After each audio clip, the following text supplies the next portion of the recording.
या विषयाच्या अनुषंगानं या सगळ्या विषयाची सुरुवात झालेली आहे. म्हणजे आमदारांचा एक हट्ट आहे की देवभूमी जत ह्या जत तालुक्याचं नाव व्हावं आणि ह्याच अनुषंगानं सर्व पक्षीय मिळून आम्ही सर्व पक्षांचे प्रमुख नेते वेगवेगळ्या संघटनांचे पदाधिकारी मिळून आम्ही त्यांच्या विरोधात एक आंदोलन आम्ही परवा छेडलं होतं. त्या आंदोलनानंतर खऱ्या अर्थानं ह्या विषयाला सुरुवात झालेली आहे. वास्तविक पाहता आमदारांचा हट्ट आहे की देवभूमी जत या असे नाव आपल्या जत तालुक्याचे करावे. म्हणजे या निर्णयाची नेमकी गरज काय आहे, अरे जनतेचं नक्की मत काय आहे, ह्या सगळ्या गोष्टींवर चर्चा होणं गरजेचं आहे. की कुणाला पाहिजेलाय काय, काय गरजेचं काय आहे, आज तालुक्याचे काय काय प्रश्न आहेत, आज शाळांचे प्रश्न असतील, पाण्याचे प्रश्न असतील, शेतीचे प्रश्न असतील, रोजगाराचे प्रश्न असतील, इतर सगळे प्रश्न आहेत. आज आत्ताच मगाशी अवैध धंद्यांच्या बाबतीत आज जत तालुक्यामध्ये अतिशय बेकार परिस्थिती झालेली आहे. सगळीकडे अवैध धंद्यांचं म्हणजे अवैध धंदे एवढ्या प्रमाणात वाढलेले आहेत मोठ्या प्रमाणात की सामान्य माणसाला जगणं मुश्किल झालेलं आहे. आज आपला गुन्हेगारीचा टक्केवारी सुद्धा आज जत तालुक्यामध्ये वाढलेली आहे. आज तुमचे पेपर जर उघडले तर पेपरमध्ये 8-8, 10-10 बातम्या फक्त आपल्या गुन्हेगारी पार्श्वभूमीच्या बातम्या आपल्या जत तालुक्यातल्या वाचायला मिळतात. म्हणजे कशाचं एक होतं काय, मग देवभूमी जतचा तुमचा हट्ट काय, या विषयावरून या सगळ्या विषयाची सुरुवात झाली. देवभूमी जत या विषयावरती आमच्या सर्व पक्षाच्या लोकांनी आवाज उठवला म्हणून ह्यांना सर्वांना पोटशूळ उठलं आणि आमदारांचे खुशमस्करी करणारे हे आमदारांच्या दरबारातली विदूषक यांनी पत्रकार परिषद करून वेगवेगळ्या पद्धतीने वेगवेगळ्या टीका केल्या.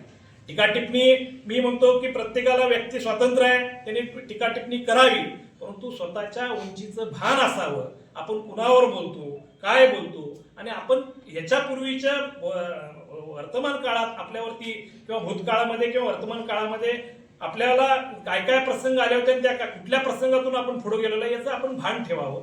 माझी स्पष्ट एक इच्छा आहे. सत्तेचा माज ह्या माणसांना चढलेला आहे.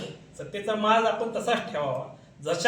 तशाच पद्धतीने जशा पद्धतीनं तुम्ही प्रश्न करता तशाच पद्धतीने उत्तर देण्याची क्षमता सुद्धा आज जत तालुक्यामधल्या सामान्य माणसामध्ये, कार्यकर्त्यांमध्ये आहे. याचं भान आपण ठेवावं आणि या पुढच्या काळामध्ये विकास कामाच्या बाबतीत नक्कीच आम्ही चांगल्या कामाच्या बाबतीत आमच्या आमदारांनी साहेबांनी पण सांगितलेलं आहे, माझ्या आमदार साहेबांनी, की विकास कामात चांगल्या कामाला आमचा नेहमी पाठिंबा आहे. आज जे जत शहरामध्ये नगरपालिकेच्या प्रशासकीय इमारतीचं उद्घाटन आहे, त्या पत्रिकेवर सुद्धा देवभूमी जत म्हणजे जत नगर परिषद तुम्ही एक उपाधी लावलेली आहे. अशा आविर्भावात आहे की आम्ही कुठल्याही जनतेचा मुलायजा न ठेवता आमच्या मर्जीनं आम्ही जे करेल तो कारभार आम्ही करत आहोत. अशा पद्धतीचा कारभार आपला चालू आहे. आज व्यापक स्वरूपामध्ये जत शहराच्या वैभवामध्ये भर पडणारी नगरपालिकेची इमारत आहे. सत्ताधारी नगरसेवकांनी विरोधी नगरसेवकांना सुद्धा विश्वासात घेऊन लोकसहभागातून अतिशय मोठ्या पद्धतीनं कार्यक्रम घेणं गरजेचं होतं. पूर्वी नगरपालिकेनंच तिथं त्या जागेचा प्रस्ताव मागच्या वेळेस विक्रमदादांच्या नेतृत्वाखाली त्या जागेचा प्रस्ताव आपली शासन स्तरावरती मांडला होता. त्यावेळेस तो प्रस्ताव अंतिम टप्प्यामध्ये आला होता. त्यामुळे ती जागा मिळालेली आहे. छत्रपती शिवाजी महाराज उद्यान म्हणून त्या जागेला आपण नाव दिलं होतं. तशा पद्धतीचा बोर्ड तिथं लावला होता. नगराध्यक्ष इक्बाल गवंडी असताना तिथं काही प्रमाणात लहान मुलांच्या खेळण्याची व्यवस्था सुद्धा तिथं केली होती. काही वृक्ष लागवड सुद्धा केली होती. परंतु आज ते नाव तुम्ही तिथून पुसलेलं आहे. ह्याचं नक्की कारण सांगा. ह्याचं उत्तर सुद्धा जनतेला द्या. कारण तिथं काहीतरी आमची श्रद्धा आहे, भावना आहे आणि नेहमीच या आमदार साहेबांचं जनतेच्या, मी मागेही बोललो होतो की जनतेच्या इथल्या देवभूमी म्हणून तुम्ही ज्या श्रद्धेशी खेळ चाललेला आहे, इथल्या देवदेवतांची नावं घेऊन तुम्ही श्रद्धेशी घेऊन तुमचं राजकारण चाललेलं आहे, हे सर्वप्रथम तुम्ही थांबवावं. आम्हाला एक विकासाचं धोरण घेऊन पळणारं नवीन पद्धतीचे विकास होणारा जत बघायला आवडेल.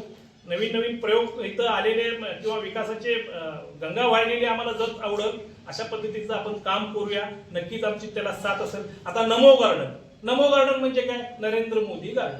तशाच पद्धतीने देवभूमी म्हणजे काय, हे फक्त देवाबाऊला खुश करायसाठी हे सगळं चाललेलं आहे.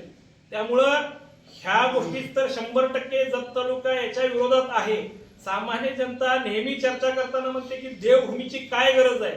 अशा पद्धतीची लोकभावना आहे आणि त्या लोकभावनेचा आदर करूनच आम्ही सर्व पक्ष एकत्र येऊन त्याच्या विरोधात आवाज उठवत आहे. त्यामुळं देवभूमी आम्ही करून देणार नाही, हे कदापि शक्य नाही. यासाठी आम्हाला कायद्याच्या चाकोरीत जाऊन आम्हाला भांडावं लागलं तर नक्की आम्ही भांडू. आणि मगाशीच सांगितलं की विक्रमदादांवरती आणि जगताप साहेबांवरती बऱ्याच जणांनी काय काय वेगवेगळ्या पद्धतीची टीका केली. त्यांना सुद्धा कायदेशीर भाषेमध्ये आम्ही उत्तर देऊ, त्यांना त्यांची लायकी दाखवून देऊ, एवढंच मी या निमित्तानं सांगतो.